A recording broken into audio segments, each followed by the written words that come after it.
Vamos lá, pessoal. Dando continuidade às nossas aulas, vimos sobre a primeira e segunda lei de Mendel, vimos sobre influência e determinação do sexo nas características. Nisso tudo, ficou faltando somente um conceito que eu acabei não comentando com vocês, que é o conceito de cariótipo.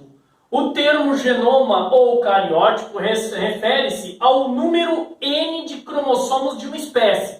Isso quer dizer, a quantidade de cromossomos que essa espécie tem. Organismos que apresentam células com um número de genomas a mais ou a menos é o que chamamos aí de aneuploidias.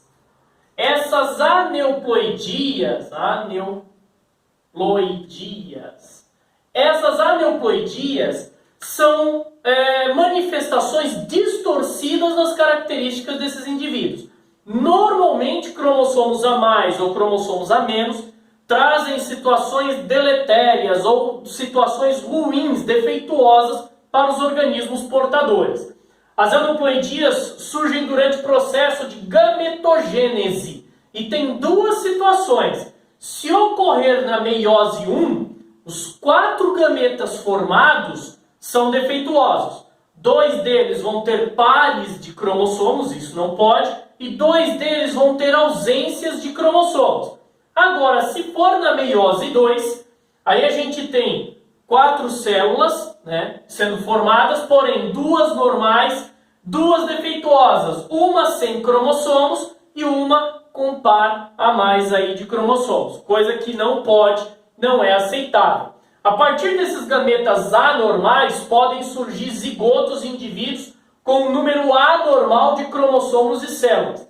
Na espécie humana, os casos mais comuns elas podem ocorrer no cromossomo X e nos autossomos de número 13, 18 e 21. Vamos ver algumas aneuploidias humanas aqui, Vamos começar com a famosa síndrome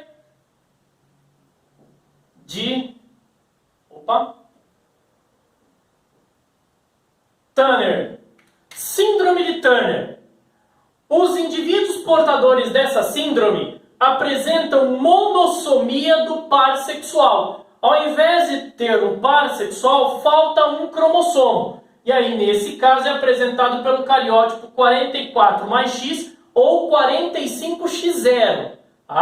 Quem são os indivíduos e quais são os efeitos dessa anomalia? Normalmente são do sexo feminino, todos ovários rudimentares, nos quais não se encontram folículos primários. Então, neste caso, esses indivíduos são estéreis, não podem se reproduzir. Cromatina X negativa, falta um cromossomo. Estrutura baixa, seios pouco desenvolvidos, vagina estreita, malformações cardíacas e esqueléticas. E, além disso, retardo mental. Aí aqui a gente tem a nulissomia do par sexual, falta um cromossomo. E você tem algumas estaturas, algumas características desse indivíduo aí de forma mal formada. Próxima síndrome, a famosa síndrome de Klinefelter. Síndrome de Klinefelter. A síndrome de Klinefelter, os indivíduos portadores apresentam, ao invés de nulissomia, trissomia do par sexual. Nesse caso, XXY. Então, as características desse indivíduo são todos masculinos, síndrome de Klinefelter, pênis e testículos reduzidos, cromatina positiva, cromatina X positiva, é o excesso, isso quer dizer que tem mais de um cromossomo X, estrutura geralmente anormal, os indivíduos podem ser maiores do que o normal, ginecomastia, tem o desenvolvimento dos seios, mesmo sendo homens, o corpo ganha contornos femininos, escassez de pelos pubianos ou pelos pubianos mais ralos e deficiência mental. Olha lá, trissomia do par sexual.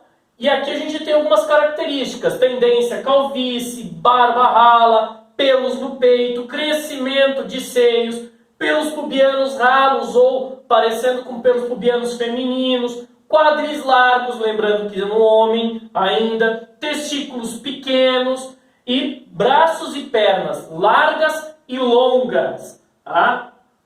Outra síndrome, a síndrome de Patal. Síndrome de Patal. Essa síndrome é o que a gente chama de trissomia do par 13, do cromossomo 13. E aqui você pode ter tanto mulheres quanto homens afetados. Eles possuem lábio leporino, que é aquela fenda que aparece no lábio quando a criança nasce, platirrínia acentuada, isso quer dizer que o céu da boca é muito profundo, deformidade de flexões de dedos, os dedos são deformados, microcefalia, pescoço curto, polidactilia, pode aparecer mais do que 5 dedos na mão, e anomalias renais, retardamento mental, e normalmente esses organismos não sobrevivem por muito tempo. E aqui a gente tem a trissomia do par 13, né? Nessa foto, sem definição, mostra mais ou menos aqui o lábio leporino, ok? Síndrome de Edwards. Síndrome de Edwards. A síndrome de Edwards afeta o cromossomo 18, trissomia do cromossomo 18.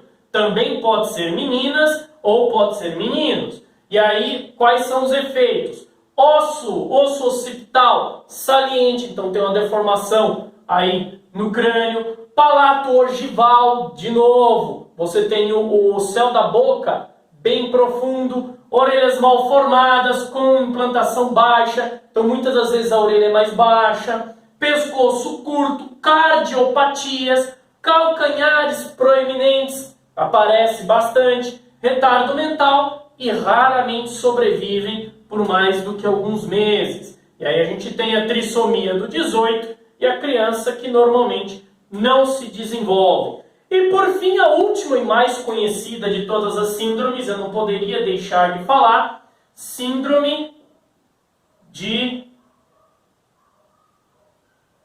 Down.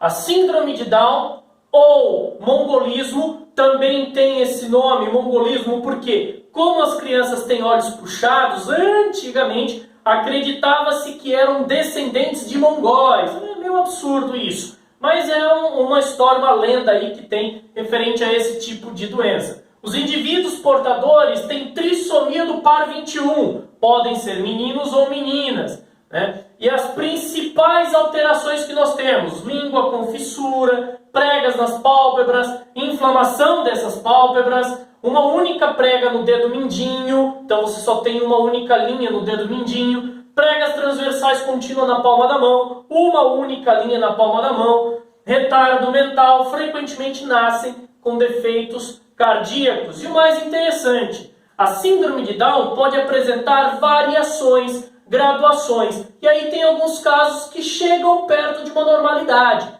né? Esses graus, tem o grau mais afetado e tem o grau menos afetado, onde você tem um desenvolvimento mental até melhor. Beleza, pessoal? Aqui nós temos a trissomia do 21, tá? E a gente deixa aí a nossa aula para vocês, mais uma delas. Até a próxima!